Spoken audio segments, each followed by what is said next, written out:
a reading from the second letter of St. Paul to the Corinthians. That I, Paul, might not become too elated because of the abundance of revelations. A thorn in the flesh was given to me, an angel of Satan, to beat me, to keep me from being too elated. 3 times I begged the Lord about this, that it might leave me. But the Lord said to me, my grace is sufficient for you, for power is made perfect in weakness. I will rather boast most gladly of my weaknesses, in order that the power of Christ may dwell within me. Therefore, I am content with weakness, insult, hardship, persecution, and constraints, for the sake of Christ. For when I am weak, then I am strong.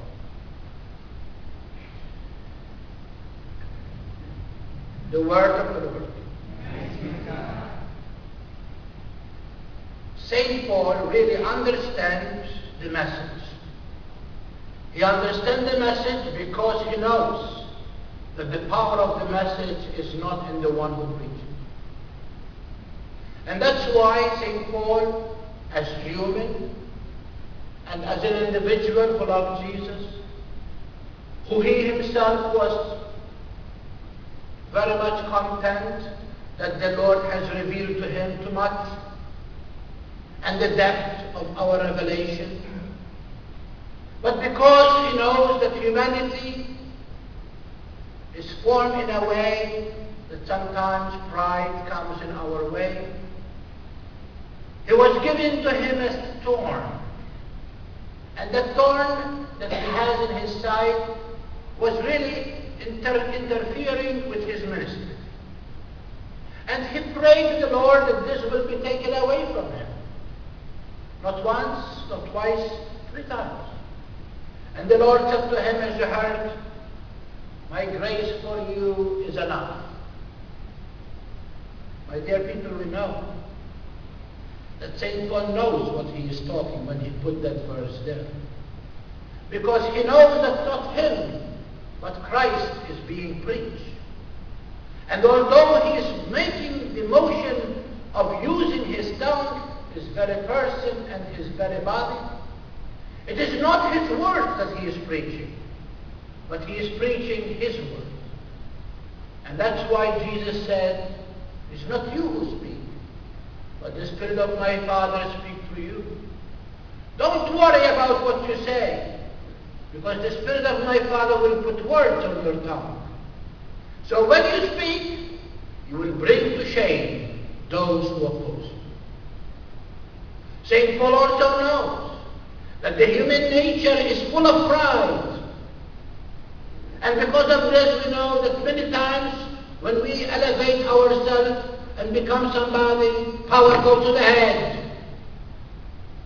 And because of this, he understands why God did this to him. Because, as he said someplace else, we are earthly vessels. We can be crushed if God does not want to use us anymore.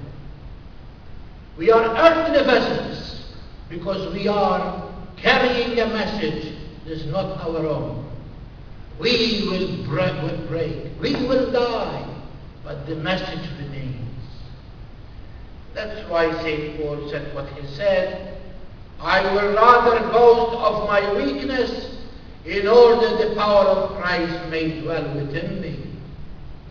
Because when we are weak, when we feel that the end, we have arrived at our end, as we say, the end of the road, and you have nothing to do anymore, in fact you have used all your power to correct the problem, at the very, very moment that you feel that you are hopeless, when you become the most powerful. And that's why St. Paul said, therefore I am content with weakness, with insult, with hardship, with persecution, with constraint. Because when I am weak, I discover I am the most strong. Because God does not want to shine you, but to His Word to shine.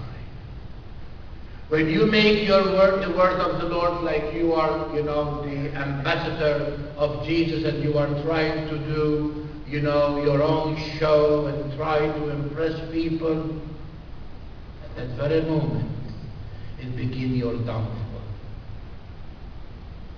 But when you make the word of God, without no reservation, what people are going to say, what insult you are going to receive, what hardship you are going to get, like the Master, at that very moment, you are the most strong evangelizer. Christ was more powerful, not when He rose from the dead, but when He was on that cross. At consummum, Father, I have done your job. I have finished the job you gave me. I have fulfilled the will that you sent me for. Into your hands I will commend my spirit. At that very moment, Christ brought the greatest victory over Satan and brought salvation to you and to me. Christ was not powerful when He multiplied the bread, when He fed the hungry or raised the dead. He was more powerful there at the cross. When everyone thinks that He was defeated, He was the greatest victory. Because there He nailed Satan and He finished all kinds of sin that was a curse to humanity. And He paid the price for it and reconciled us, the whole creation, to the eternal Father. Many people do not understand this. If you come and talk to your children about weakness, you are strong, they think you are losing it. Because they associate power to kings, to governors, to presidents, who can sign an edict, who sign a paper, and you are off. But the Word, the way it thinks, is not the way God thinks. My ways are not your ways, neither mine are yours.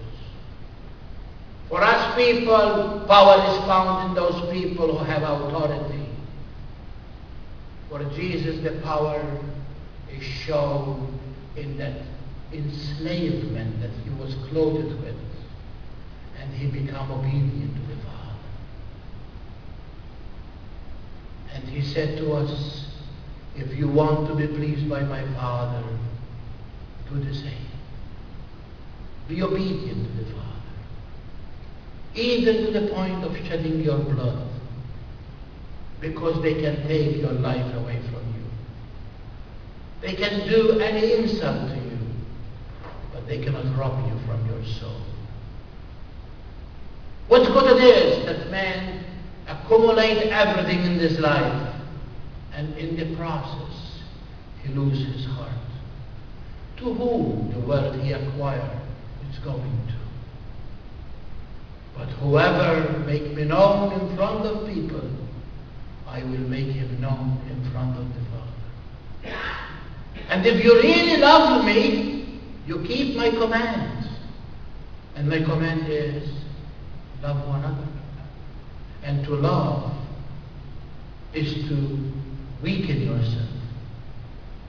To love is when you say no to yourself. To love is to go out of yourself. To love is to challenge yourself. How many times in front of offense that you receive from individual, you harden your heart to help him or to help her. But at that very moment, when you say to yourself, this cannot be, God's will be done, and you leave everything, throw everything behind your back, and go and reach out to that person who hurt you, there you show that you are in God. Because in that very power, that although you weaken yourself, in that very power of service, you become identified with Jesus. I come not to be served, but to serve. He who was God wants to serve me. And that's why St. Paul said, the power of Christ will be within us when we imitate Him in our poverty, in our obedience. When we shake in our pride and be obedient to Him, even to love those who unfortunately they are not in the court of our lives. As we go to celebration of the Eucharist, look at that Jesus there.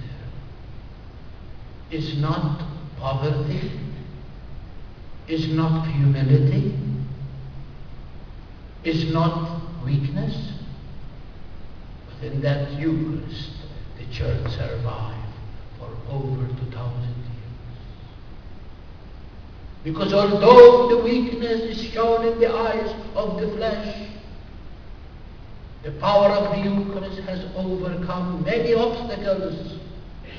And through that Eucharist, the Church triumphs. And so we, if like Him, will do what St. Paul said. Not pride God looked for, but humbleness. Here I am, the handmaid of the Lord.